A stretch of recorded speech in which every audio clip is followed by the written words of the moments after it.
복음의 능력 17번째 시간입니다. 빌립보서 강해에 이어지고 있는데요. 오늘 빌립보서 본문은 4장 10절에 13절까지의 말씀이고요.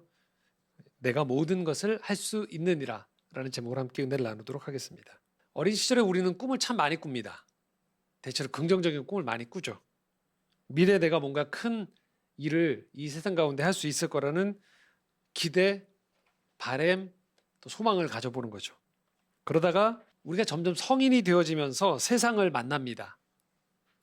논리와 세상의 합리성을 접하고 또 내가 어찌할 수 없는 어떤 구조적인 문제들을 접하면서 때로는 절망하기도 하고 때로는 그 논리로 세상을 설명하고 설득해가는 과정에 내가 편입하려고 부단히 노력을 하게 됩니다.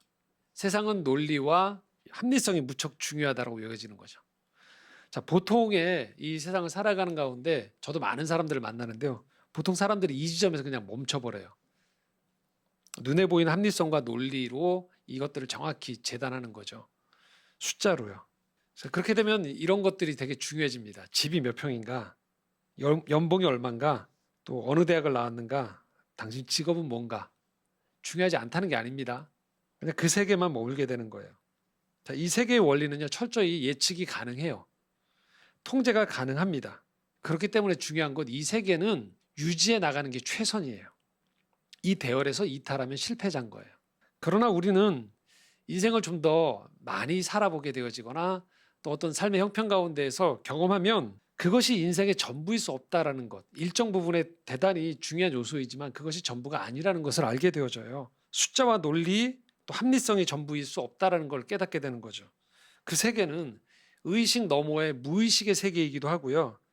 빛이 있지만 빛 못지않게 어두움이 있고요. 그늘과 상처, 깊은 우울, 외로움, 해결될 수 없는 이 삶의 난제들이 그 앞에 놓여져 있어요.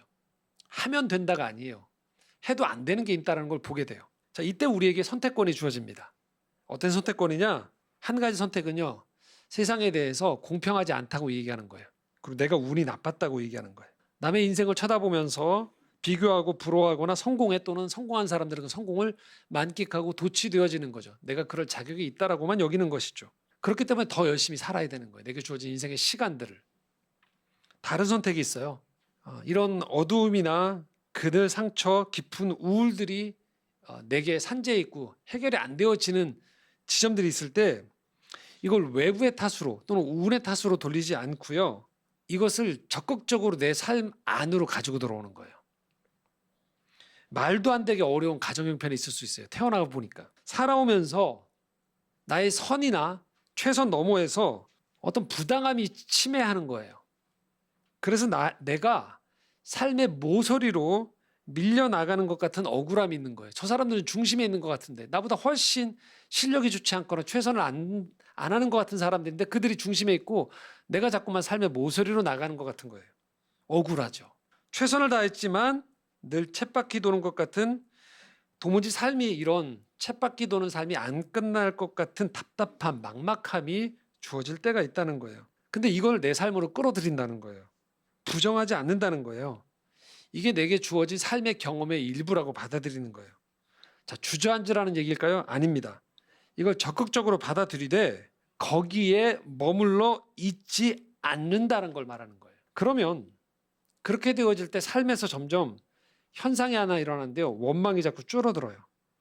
그리고 자신에게 주어진 조건 안에서 그 환경 안에서 그럼에도 불구하고 택할 수 있는 이 감사할 거리나 희망의 빛이 틈이 보이기 시작해요. 자, 오늘 말씀은요. 바울이 아주 특이한 고백 하나로 시작되거든요. 한번 보도록 하겠습니다. 10절에 11절인데 함께 읽겠습니다. 내가 주 안에서 크게 기뻐함은 너희가 나를 생각하던 것이 이제 다시 싹이 남이니 너희가 또한 이를 위하여 생각은 하였으나 기회가 없었느니라. 내가 궁핍함으로 말하는 것이 아니니라. 어떠한 형편에든지 나는 자족하기를 배웠노니. 이게 왜 특이한 고백이냐면요.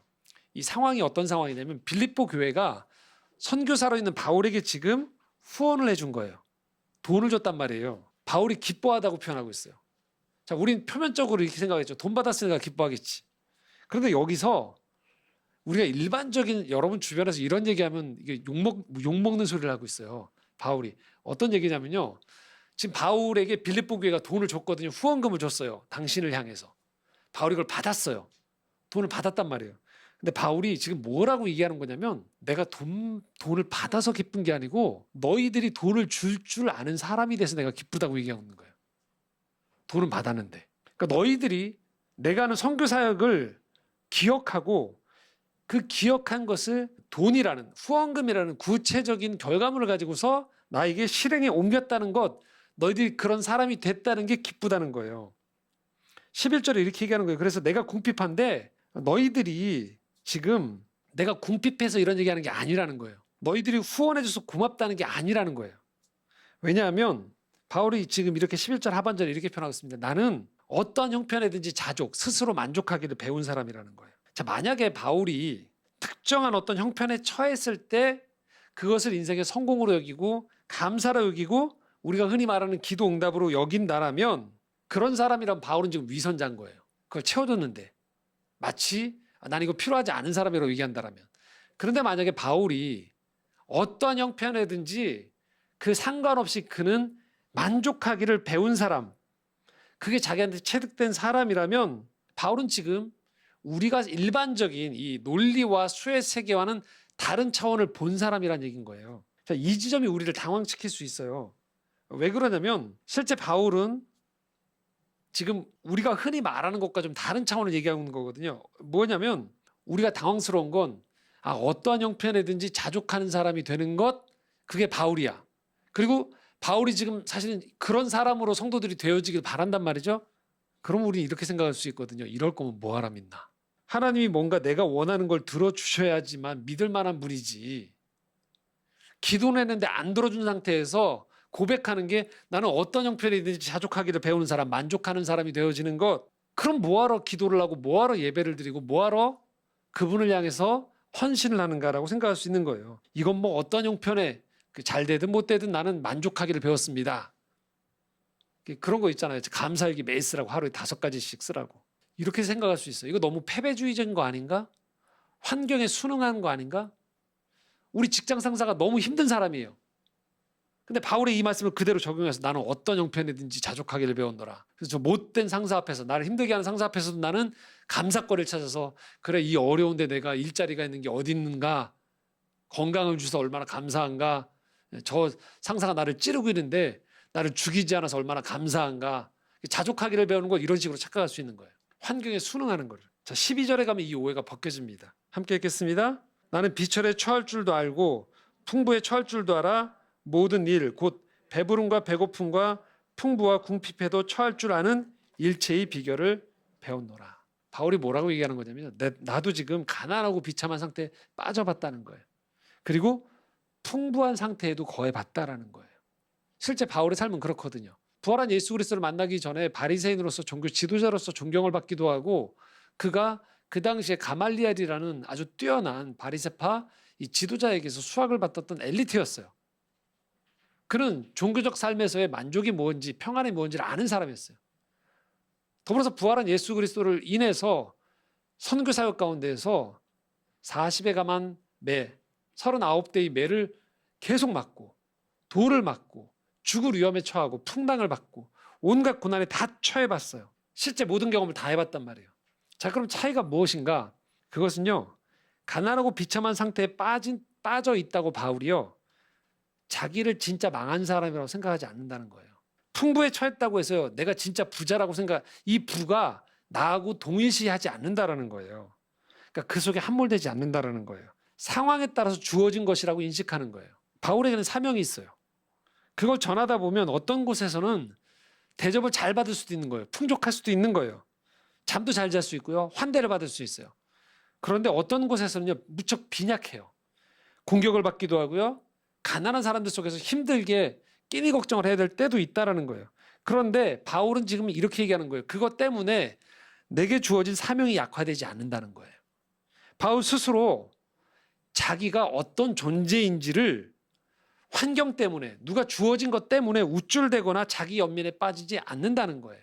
초점은 외부 환경이 아니라 어떤 환경에서도 자신을 무너뜨리지 않는 사람이 된 거예요. 바울은. 상황에 따라서 그 상황이 어떤 상황인지를 정확히 인식하는 사람이 되는 거예요. 이게 차이인 거예요. 아까 말씀드렸던 것과 차이는 뭐냐면요.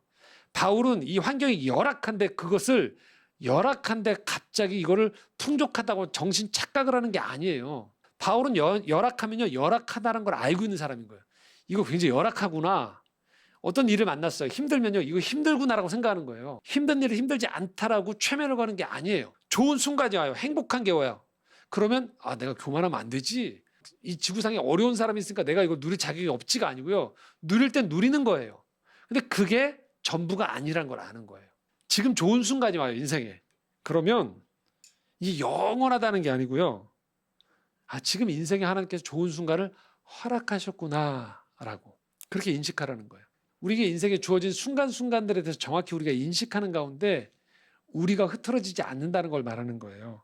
자, 이렇게 되어지면 이 마지막 구절이 좀 다르게 다가와요. 13절인데 함께 읽겠습니다. 내게 능력 주시는 자 안에서 내가 모든 것을 할 수 있느니라.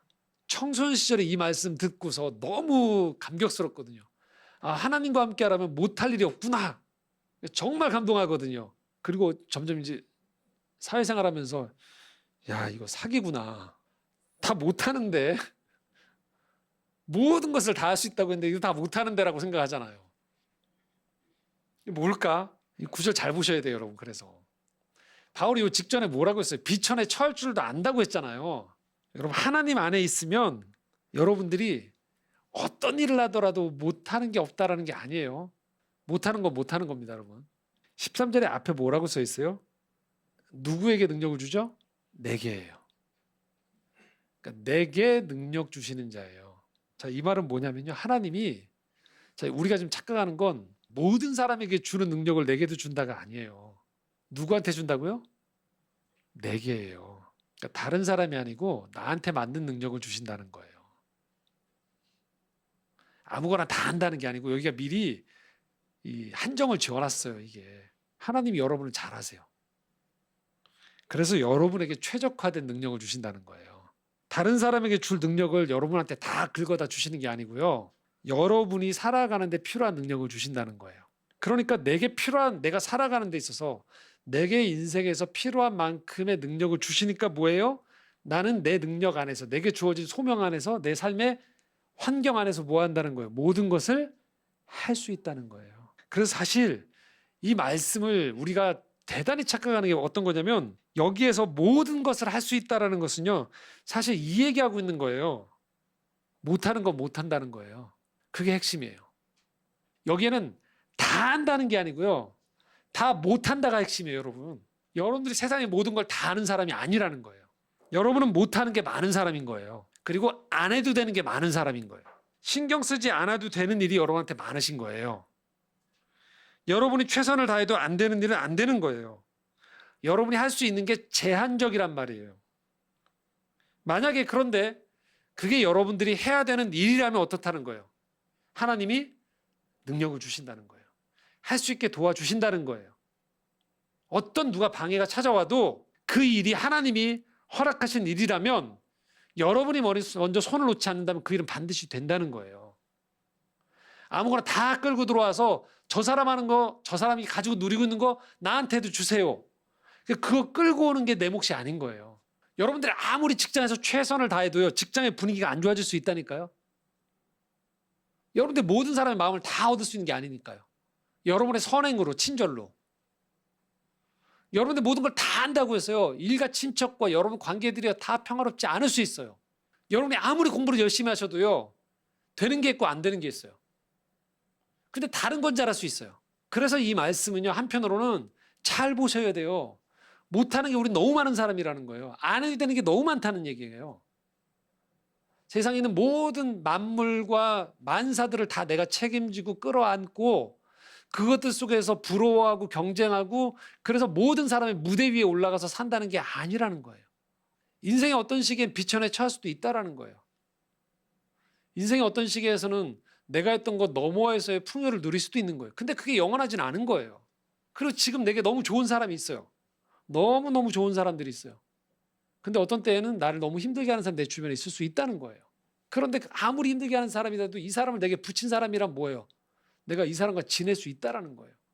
또는 떨쳐내야 되는 사람이면 떨쳐낼 수 있다는 거예요. 왜요? 하나님이 나를 아시기 때문이에요. 내게 능력 주시는 분이에요. 나를 정확히 아시는 하나님께서 그렇게 내게 불러주시는 거예요. 그래서 우리가 이 13절 말씀을 묵상하면서요, 한편으로는 모든 걸 다 하겠다라는 의욕 충만이 아니고요, 다른 한편에서 내려놓을 걸 내려놓으시라는 거예요. 안 해도 되는 건 안 하셔도 된다는 거예요. 여러분 신경을 끄셔야 되는 건 신경을 끄시라는 거예요. 여러분 다 못하세요. 그러나 여러분이 해야 되는 일이라면 하나님이 능력을 주신다는 거예요. 자, 이런 일이 2000년 전에 유대 베들레헴에서도 일어났어요. 누가복음 2장 4절에서 7절 말씀입니다. 함께 읽겠습니다. 요셉도 다윗의 집 족속이므로 갈릴리 나사렛 동네에서 유대를 향하여 베들레헴이라 하는 다윗의 동네로 그 약혼한 마리아와 함께 호적하러 올라가니 마리아가 이미 잉태하였더라. 거기 있을 그때 해산할 날이 차서 처자들을 강보로 싸서 구유에 누웠으니 이는 여관에 있을 곳이 없음이로라. 어떤 장면이냐면 2000년 전에 이번 주가 대림절 마지막 주고 이틀 후면 3일 후면 우리가 성탄절이죠. 아기 예수님이 오셨던 그것을 기다리고 축하하는 날이죠. 기뻐하는 날이죠. 자, 그 장면이에요. 예수님의 부모 마리아와 요셉이 예수님을 출산하는 장면이에요. 그런데 7절 하반절 보십시오. 뭐라고 써 있습니까? 강보로 싸서 처자들이 예수님이에요. 구유에 누웠으니, 구유가 어디입니까? 가축들이 먹는 여물통이죠. 음식 그릇이에요. 거기다가 예수를 누웠대요. 이유는 여관에 있을 곳이 없음이더라. 왜 이런 일이 벌어졌을까요? 마리아 요셉이 그런 환경인 거예요. 가난한 거예요. 생각해 보십시오, 여러분. 가만히 생각해 보세요. 지금 예수님이 누굽니까? 하나님의 아들이에요. 그리고 왜 오셨습니까? 온 세상을 구하신다고 했거든요. 그렇죠. 그런데 어떤 일이 벌어졌습니까? 구유에 누웠어요. 출산할 방조차도 그 부모는 찾지 못했어요. 그런 곳에서 태어나셨어요. 하나님의 아들인데. 근데 달리 생각해 보면 마리아와 요셉이 할 수 있는 최선이었던 거예요. 그게 말구유였던 거예요. 하나님 편에서도 마리아가 요셉에게 줄 수 있는 것이 마구간이었던 거예요. 자, 마태복음 2장 13절에 15절입니다. 이제 태어나셨어요. 어떤 일이 벌어졌을까요? 함께 읽겠습니다. 그들이 떠난 후에 주의 사자가 요셉에게 현몽하여 이르되 헤롯의 아기를 찾아 죽이려 하니 일어나 아기와 그의 어머니를 데리고 애굽으로 피하여 내가 네게 이르기까지 거기 있으라 하시니 요셉이 일어나서 밤에 아기와 그의 어머니를 데리고 애굽으로 떠나가 헤롯이 죽기까지 거기 있었으니 이는 주께서 선지자를 통하여 말씀하신 바 애굽으로부터 내 아들을 불렀다함을 이루려 하심이라. 자, 어떤 일이 벌어지냐면요, 헤롯 왕이 아기 예수를 죽이려고 한다는 소식을 들은 거예요. 그 부모가. 그랬더니 어떤 일이 벌어졌느냐? 부모가요, 헤롯의 죽는 것을 피해서요 애굽으로 피신을 가는 거예요. 그러니까 온 인류를 구원할 하나님의 아들이 태어나는데 헤롯이 죽이겠다고 했으면 우리가 생각하면 어떤 일이 벌어져야 될까요? 하늘에서 날벼락이 내려서 헤롯을 죽여야죠. 근데 고작 예수의 부모는 뭐 하고 있는 거예요? 이 깐난쟁이를 데리고서 지금 피신 가고 있어요. 마태복음 2장 19절에서 23절 함께 읽겠습니다. 헤롯이 죽은 후에 주의 사자가 애굽에서 요셉에게 현몽하여 이르되 일어나 아기와 그의 어머니를 데리고 이스라엘 땅으로 가라. 아기의 목숨을 찾던 자들이 죽었느니라 하시니 요셉이 일어나 아기와 그의 어머니를 데리고 이스라엘 땅으로 들어가니라. 그러나 아켈라오가 그의 아버지 헤롯을 이어 유대 임금됨을 듣고 거기로 가기를 무서워하더니 꿈에 지시하심을 받아 갈릴리 지방으로 떠나가 나사렛이란 동네에 가서 사니 이는 선지자로 하신 말씀에 나사렛 사람이라 칭하리라 하심을 이루려 함이로라. 이제 헤롯이 죽었어요. 돌아올 수 있을 줄 알았더니 이번엔 아들이 왕으로 등극했대요. 그때 천사가 고작 해주는 게 뭐냐면 갈릴리 지방을 떠나서 나사렛 동네에 정착할 수 있는 정보를 주는 정도인 거예요. 이게 뭡니까? 천사의 역할이. 아들의 등극을 막아야죠. 근데 고작 해주는 게 뭐예요? 피신 정보 정도 알려주는 거예요. 뭔가 격에 안 맞지 않습니까?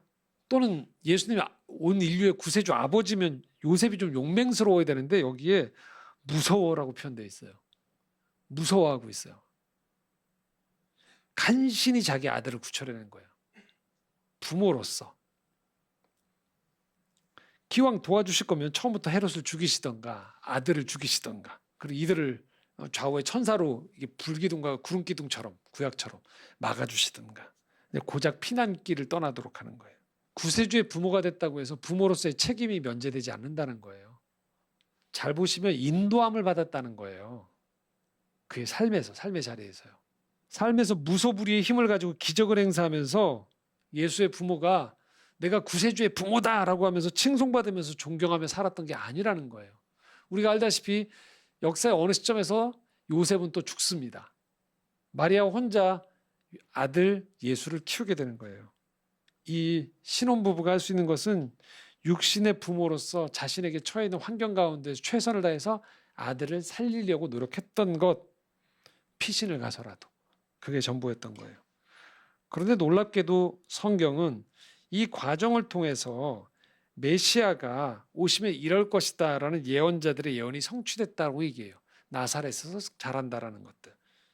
심지어 피난을 당한 정착한 그 땅에서조차도 이걸 예언의 성취라고 이야기한다는 거예요. 그러니까 하나님의 일하심은 이 모든 환경을 초월해서 갑자기 임하는 것이 아니고요. 우리가 사는 환경 안에서 굉장히 위태롭게, 그러나 하나님의 방법으로 임하신다는 거예요.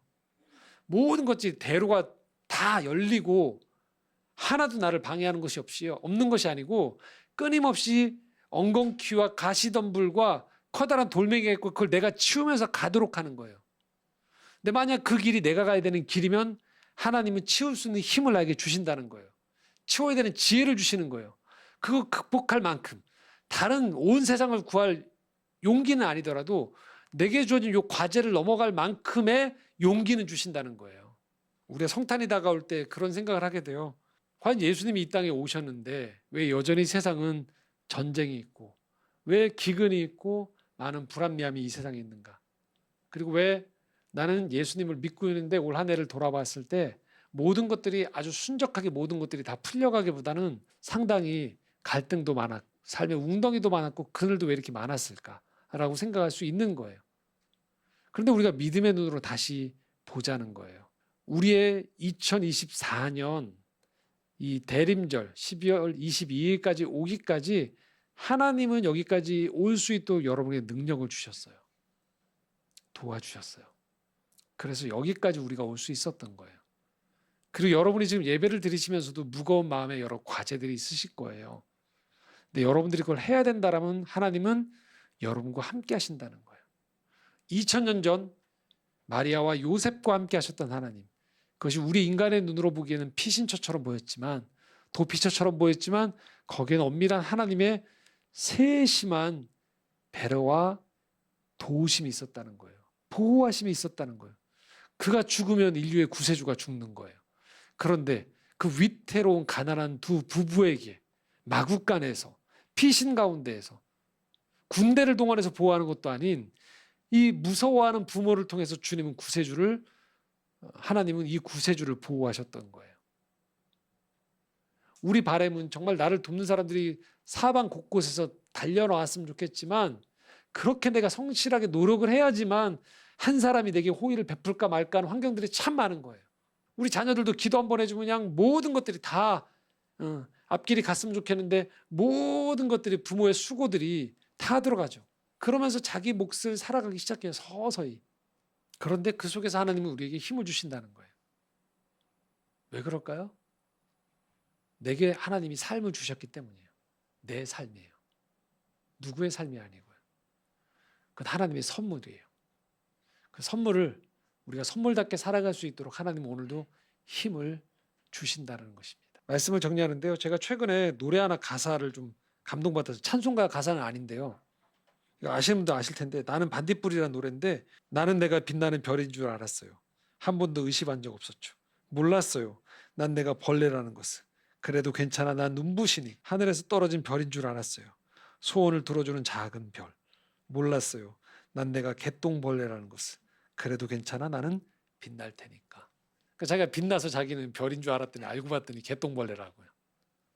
그런데 괜찮다고요. 왜? 자기 몫에 눈부심이 있는 거예요. 삶이. 별이 아니어도. 자기가 떨어진 줄 알았어요. 그런데 뭐예요? 나는 내 인생에서 빛날 만큼의 내 몫에 빛이 있다라는 거예요. 오늘 하나님이 우리를 반딧불처럼 부르신 거예요. 우리 각자의 삶에서. 누군가는 좀 더 큰 곳에서 빛을 많이 발할 수도 있어요.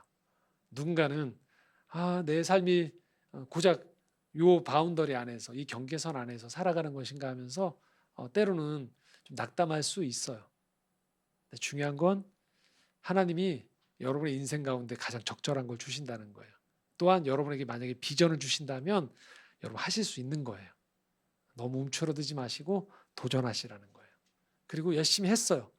근데 생각보다 여기까지인가라는 그 그림이, 인생의 그림이 주어질 수 있어요. 근데 여러분 나중에 다시 인생을 돌아보시면요, 그게 결코 초라한 그림이 아니라는 것들을 아실 수 있어요.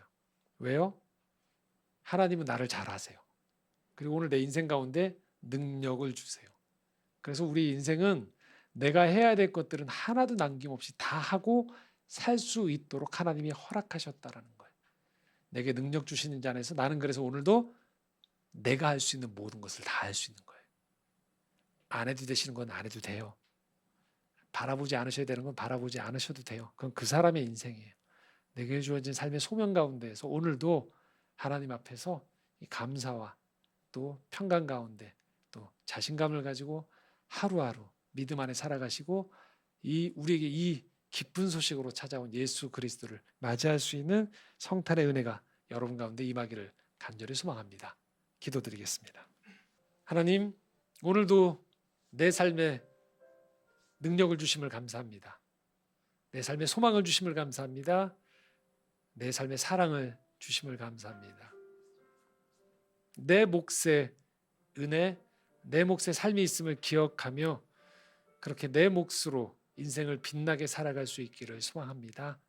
그렇게 빛으로 오신 예수 그리스도 2000년 전 유대 베들레헴 그 땅에서 그렇게 조용히 오셔서 조용히 그 땅 가운데 사역하시고도 결국 십자가 위에서 다 이루었다 말씀하셨던 것처럼 하나님 바라기를 우리의 인생 가운데에서 능력 주시는 분의 힘과 지혜와 능력을 따라 모든 것을 하며 감당하며 기쁘게 살아가는 저희들 될 수 있도록 인도하여 주시옵소서.